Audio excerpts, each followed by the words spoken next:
ಇದೆಲ್ಲದರ ಜೊತೆಗೆ ವಿಧಾನಸಭೆಯಲ್ಲಿ ಅಬಕಾರಿ ಇಲಾಖೆಯ ಅಕ್ರಮದ ಸದ್ದು ಕೂಡ ಕೇಳಿಬಂತು. ಸದನದಲ್ಲಿ ಪೆನ್ ಡ್ರೈವ್ ಬಾಂಬ್ ಸಿಡಿಸಿದ್ದಾರೆ ಆರ್ ಅಶೋಕ್. ಮೊದಲು ಆಡಿಯೋ ಬಂತು, ಗ್ರೀನ್ ಲೈಟ್ ಇದು. ಬುದ್ಧಿ ಇದ್ದಿದ್ರೆ ಅಬಕಾರಿ ಅಂಗಡಿಯನ್ನು ಕ್ಲೋಸ್ ಮಾಡ್ತಾ ಇದ್ರು.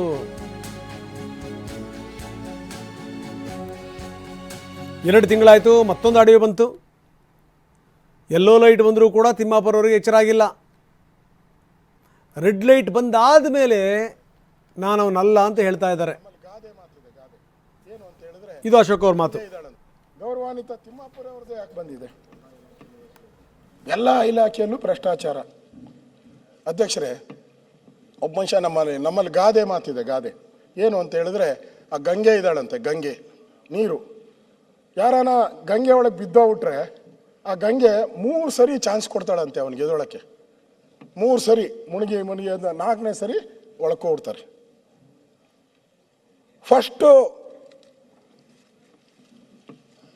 ಆಡಿಯೋ ಬಂತು, ಹಿಂದೆ ಆಡಿಯೋ ಬಂತು, ಫಸ್ಟ್ ಆಡಿಯೋ ಇದು. ಅದಕ್ಕೆ ಗ್ರೀನ್ ಹಾಕಿದ್ದೀನಿ. Green first audio green. ಯಾರಾದರೂ ಬುದ್ಧಿ ಇದ್ದಿದ್ರೆ,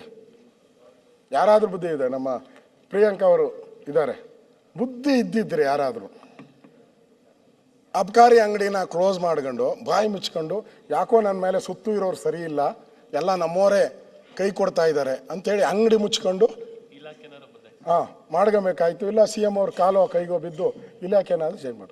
ಅದು ಫಸ್ಟು ಬರ್ತತೆ CD, ಇದು ವಿಡಿಯೋ ಆಡಿಯೋ ಬರ್ತದೆ. ಕೇರ್ ಇಲ್ಲ. ಮತ್ತೆ ಅದಾದ್ಮೇಲೆ ಮತ್ತೆ 1-2 ತಿಂಗಳು ಬಿಟ್ಬಿಟ್ಟು ಮತ್ತೆ ಒಂದು ಆಡಿಯೋ ಬರ್ತದೆ.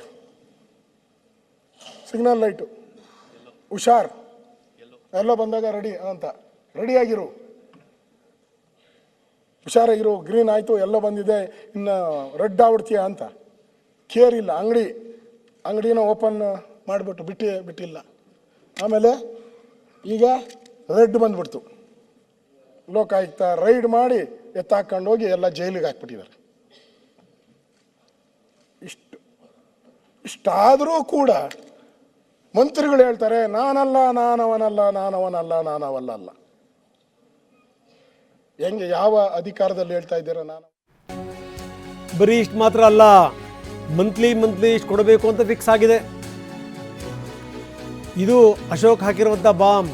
ತಿಂಗಳಿಗೆ 21 ಕೋಟಿ ರೂಪಾಯಿ, ವರ್ಷಕ್ಕೆ 252 ಕೋಟಿ ರೂಪಾಯಿನವರು ವಸೂಲಿ ಮಾಡ್ತಾರೆ.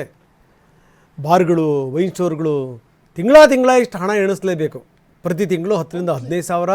ಕೆಲವೊಂದೇನಾದರೂ ಈ ದೊಡ್ಡ ಶಾಪ್ಗಳಿತ್ತು ಅಂತಂದರೆ ದೊಡ್ಡ ಮೊತ್ತವನ್ನು ಕೂಡ ಕೊಡಬೇಕು. ಹಾಗಾದರೆ ಕೋಟಿ ಆಗುತ್ತೆ ಅಂತಾರೆ ಅಶೋಕ್. ಅವನ ಕಂಪ್ಲೇಂಟಲ್ಲಿ ಹೇಳಿದ್ದಾನೆ, ಲೋಕಾಯುಕ್ತ, ಮುಖ್ಯಮಂತ್ರಿ, ರಾಜಭವನ ಎಲ್ಲರಿಗೂ ಕೊಟ್ಟಿರೋ ಕಂಪ್ಲೇಂಟ್ ಹೇಳಿದ್ದಾನೆ. ಮಂತ್ಲಿ 10ರಿಂದ 15 ಸಾವಿರ ಅಂತ ಲೆಕ್ಕ ಹಾಕಿದ್ದಾರೆ. ಪ್ರತಿ ತಿಂಗಳು 10ರಿಂದ 15 ಸಾವಿರ ಒಂದೊಂದು ಶಾಪ್ಗೆ. ನಾನು ಕೊಸರು ಬಿಟ್ಬಿಟ್ಟಿದ್ದೀನಿ 229. ಅದು ಕೆಳಗಡೆ ಇರೋರು ಅವ್ರು ಇವ್ರು ತಿನ್ಗಂತಾರೆ, ತಿನ್ಗಡ್ಲಿ ಬಿಟ್ಬಿಡಿ. ಅಧಿಕಾರಿಗಳು ಅವರು ಇವರು ತಿಂತಾರೆ. 14 ಸಾವಿರಕ್ಕೆ ಲೆಕ್ಕ ಹಾಕಿದ್ದೀನಿ. 14 ಸಾವಿರ ಇಂಟು 15 ಸಾವಿರ, ತಿಂಗಳಿಗೆ 15 ಸಾವಿರ ಕೊಡಬೇಕು.